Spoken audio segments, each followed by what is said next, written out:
Sean bienvenidos a este canal. Seguimos compartiendo temas de importancia y de relevancia para nuestra fe, y en esta ocasión vamos a iniciar un curso de Cristología.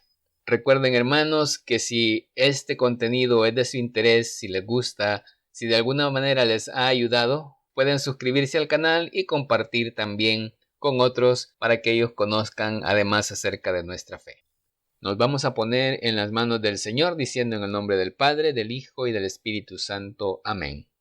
Padre bueno, te pedimos en este momento que en el nombre de tu Hijo Jesús derrames sobre nosotros la luz de tu Espíritu Santo para que podamos abrir nuestro entendimiento a lo que hoy vamos a estudiar. Que esto que ahora, Señor, vamos a recibir lo podamos comprender a la luz de la fe y que lo atesoremos en nuestros corazones para la honra y la gloria de tu nombre.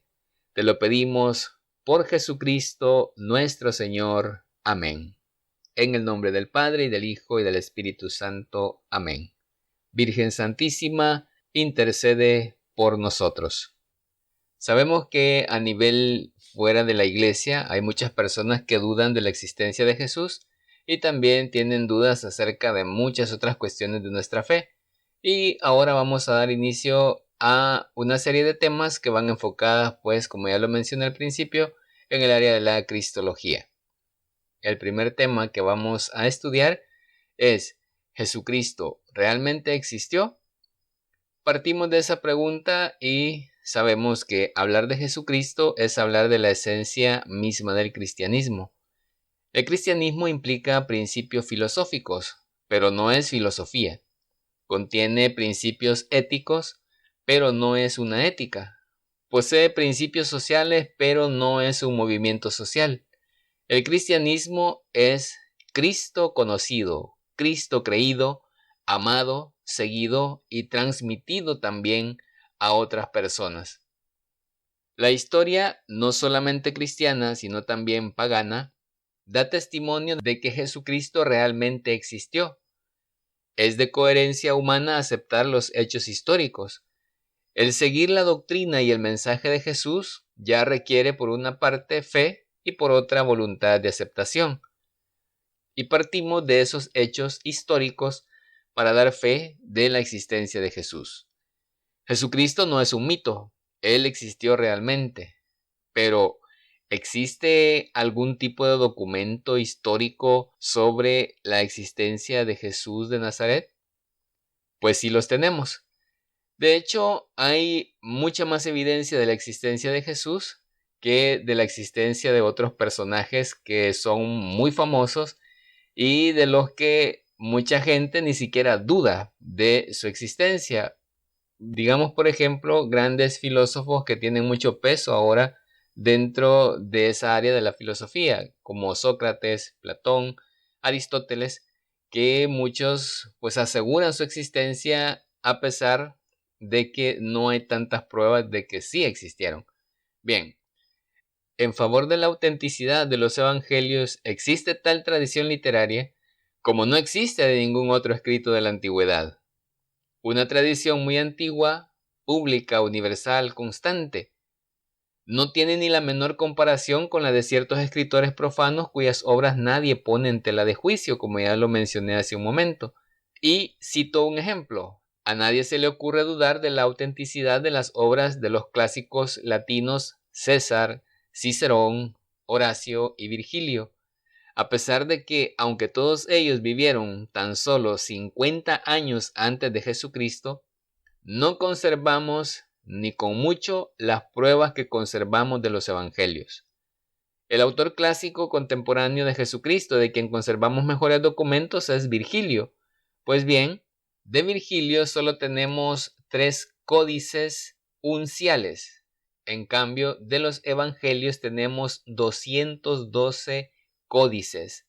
Esa definitivamente es una mayoría aplastante contrastando con el otro. También de el filósofo Platón, los manuscritos que conservamos son 1500 años posteriores a él. De Aristóteles, que vivió 300 años antes de Cristo, quizá el hombre de inteligencia más amplia que ha existido, cuyo tratado de lógica sigue siendo hoy día la base de todo razonamiento filosófico.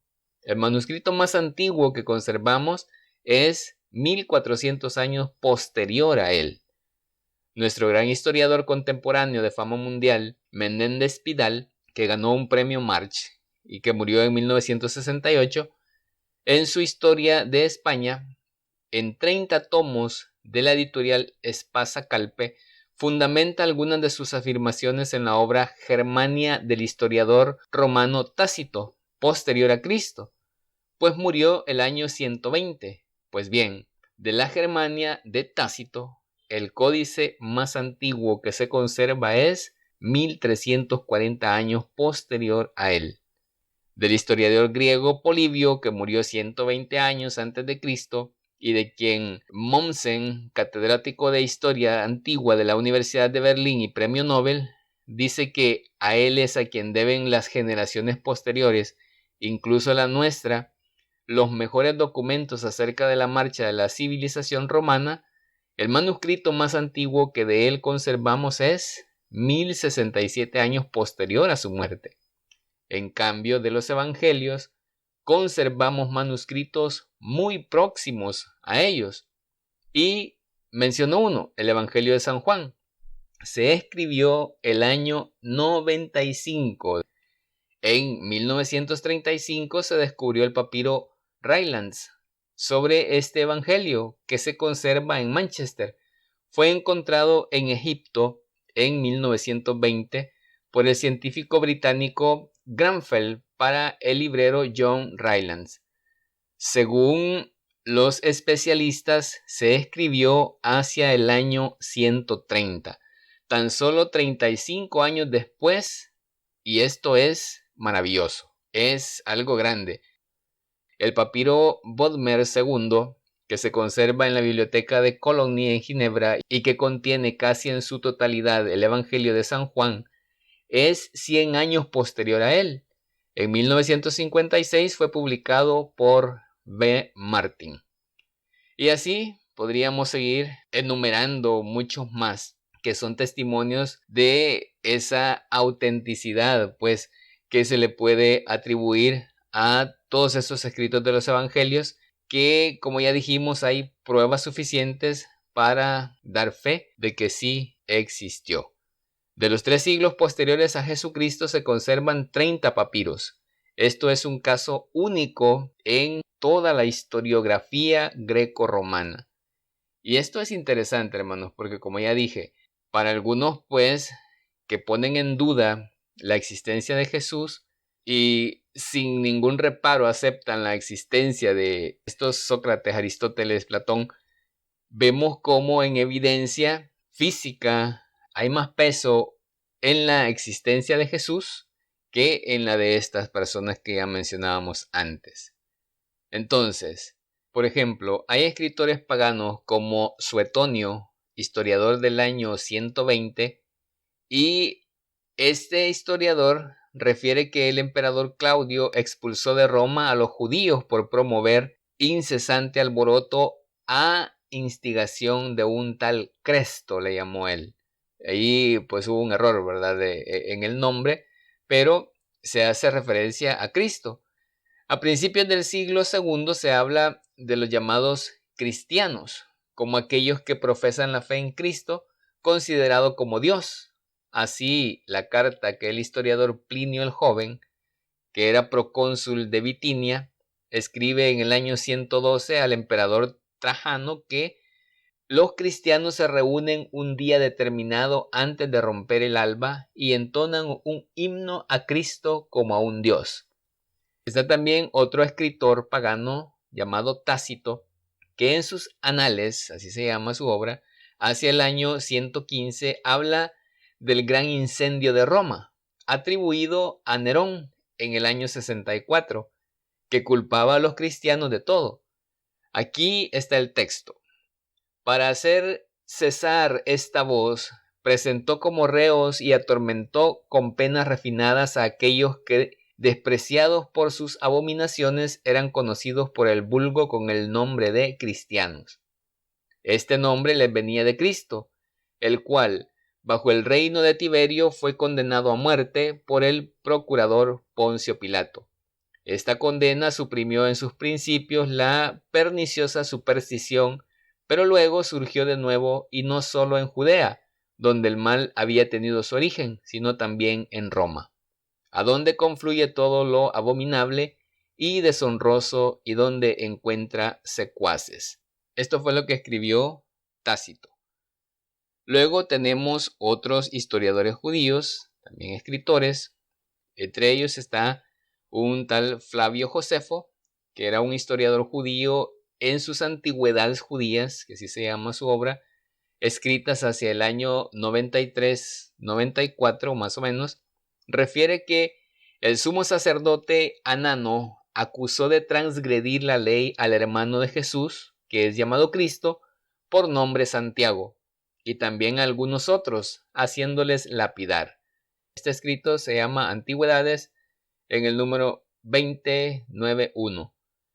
Más explícito es otro pasaje. Por aquel mismo tiempo apareció Jesús, hombre sabio, si es lícito llamarle hombre, pues hizo cosas maravillosas. Fue el maestro de los hombres que anhelan la verdad, atrayendo hacia sí a muchos judíos y a muchos gentiles. Él era Cristo, y como Pilato le hiciera crucificar por acusaciones de las primeras figuras de nuestro pueblo, no por eso dejaron de amarle los que le habían amado antes, pues él se les apareció resucitado al tercer día después que los divinos profetas habían predicho de él estas cosas y otros muchos prodigios sobre su persona. Hasta hoy dura la estirpe de los cristianos que tomaron de él su nombre.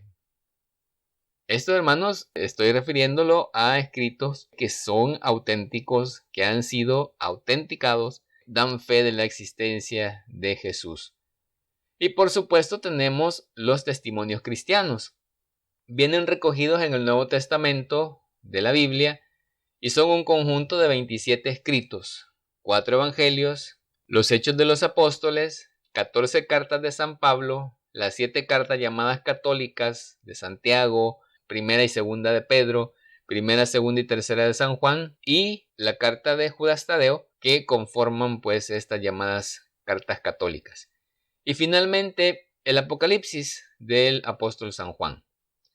Hay que decir que el Nuevo Testamento no es un libro de historia, y eso, hermanos, tenemos que tenerlo nosotros muy en cuenta. Es un conjunto de libros que contienen el anuncio del mensaje de la fe. Hay en él muchos datos históricos, más que en el resto de los libros no cristianos. Pero lo más importante es la fe y también la conversión que se obró en muchas personas por la predicación de la palabra. Por lo mismo, no podemos mirar estos libros con ojos de historiador, sino con corazón de creyentes. Esa es la perspectiva. Desde allí debemos acercarnos a estos escritos, no buscando datos históricos, sino buscando a Cristo. También hay otros libros cristianos que hablan de Jesucristo, pero no han sido recibidos por la iglesia como auténticos y revelados. En ellos cuenta más que la fe y la historia, la exageración maravillosa y una especie de admiración humana milagrera. Las reflexiones particulares también se hacen presentes en estos escritos y por eso no fueron aceptados como auténticos. A estos libros se les llama apócrifos y en su momento pues vamos a también hacer un tema respecto a estos libros. Por otra parte tenemos además los evangelios que dan testimonio también de Jesús. Son la fuente más importante sobre la historicidad de Jesucristo. Fueron escritos a la luz de la Pascua. Los redactores se sirvieron de documentos escritos anteriores. En una primera recopilación lo hicieron de esta forma y luego también hicieron investigaciones personales. Al tiempo que daban a sus escritos una propia intencionalidad teológica cuando recogían estos datos. Uno de los documentos anteriores es la llamada Quelle o Quelle, creo que se dice, que significa fuente en alemán, que recogía discursos y también frases cortas que eran para memorizar. Estas pues dichas por Cristo, existente ya en los años 40, que fue utilizada por San Lucas y San Mateo. Otra fuente escrita es la conocida con el nombre de Triple Tradición, que recoge los hechos de la vida de Cristo, de la que dispusieron los tres evangelios sinópticos, San Mateo, San Marcos y San Lucas. Disponemos de criterios válidos que nos permiten escuchar, si no las mismas palabras de Jesús, que era una obsesión del siglo pasado, al menos el mensaje auténtico de Jesús y alcanzar unos hechos sucedidos de verdad que pertenecen a Jesús de Nazaret. Luego vamos a ampliar un poquito esta cuestión y vamos a hablar de cómo era Palestina en tiempos de Jesús. Primero, la situación política palestina estaba dominada por Roma. La cultura dominante del país era la judía, aunque también se hablaba en griego. Por tanto, era un país cruzado por varias culturas. Había cultura hebrea, griega y también romana. Roma respetaba bastante las particularidades e instituciones de los pueblos que dominaban. Había un representante romano para gobernar con una pequeña guardia. La vida de Jesús se desarrolla en el tiempo de los emperadores Augusto y Tiberio. Herodes el Grande es el rey de toda Palestina cuando Jesús nace. Herodes muere enseguida, dejando a sus hijos su territorio. Herodes Antipas hereda Galilea y Arquelao, Judea. En tiempos de Jesús había también judíos rebeldes que lucharon por la independencia de Palestina, incluso con las armas. Entre ellos estaban Judas Galileo y los llamados celotas. Segundo, la situación social palestina se componía de dos grupos sociales: los judíos habitantes en la misma Palestina y los paganos romanos.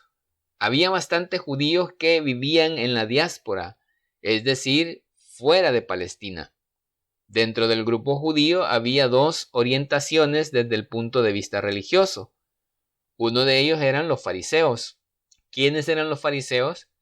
Un grupo religioso al que pertenecían algunos sacerdotes, pero la mayoría eran laicos. Cumplían la ley de Moisés estrictamente. Respetaban las tradiciones, el sábado, los ritos purificatorios, las oraciones, las limosnas, los diezmos y todo lo que tenía que ver con esas tradiciones. Estudiaban la ley de Moisés, eran influyentes y también eran respetados. Esperaban la futura llegada de un Mesías liberador político, creían en la resurrección final, deseaban la independencia de Palestina y no eran amigos de los romanos, aunque vivían con ellos. Luego estaba el otro grupo, que eran los saduceos. Los saduceos era un grupo religioso al que pertenecían las familias sacerdotales más importantes. Querían también la independencia, pero vivían sin grandes problemas bajo la dominación de los romanos. Rechazaban las tradiciones orales judías, no creían en la resurrección y eran gente rica. Había también otras clases sociales, las grandes muchedumbres, que eran sencillos, religiosos, los sacerdotes, que cuidaban el templo y ofrecían sacrificios, los levitas, que ayudaban a los sacerdotes, los guardias del templo, que ponían orden dentro del recinto del templo, los escribas, que eran maestros y abogados. También estaban los ancianos, que sus decisiones eran determinantes. Los esenios o monjes de Qumran, que era una especie de orden religiosa. También los discípulos de Juan Bautista. Luego estaban además los publicanos, que eran muy unidos con los romanos. Cobraban los impuestos, eran ricos y odiados. Considerados como pecadores, no cumplían la ley ni las purificaciones. Estaban también los herodianos. Deseaban que la familia de Herodes se hiciera cargo del poder de Palestina.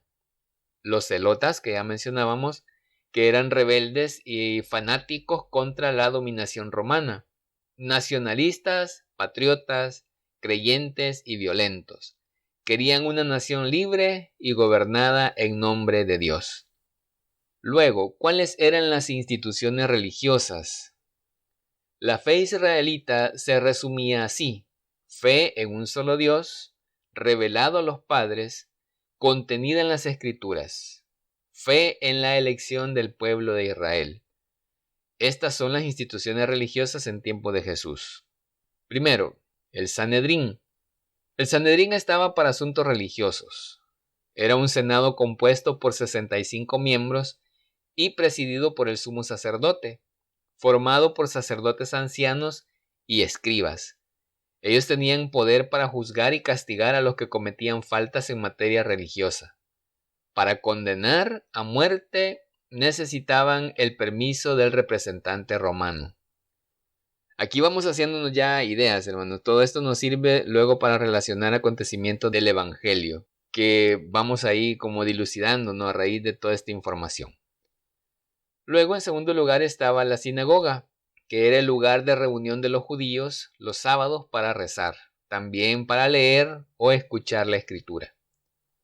Tenemos también el templo, es el centro de la vida religiosa nacional. Construido y mantenido con el aporte de los fieles, ahí se celebraban los sacrificios. Luego tenemos las fiestas religiosas.